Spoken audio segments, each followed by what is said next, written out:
ауданы Далбаза жалпы орта мектебінің 5-ші А сынып оқушысы Исаева Мунтазбегім Сабыржан қызымын. Мен республикалық «Мен жастарға сенемін» атты байқауында қатысып отырмын.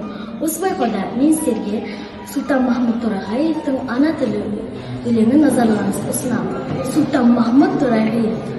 Сүйемін туған тілді, ана тілін, бесікте жатқандай-ақ берген білім. Шыр етіп жерге түскен минутымнан, құлағыма сіңірген таныс өлең. Сол тілменен шешемін мен әлдеген, еркелетіп құлыным, жанам деген.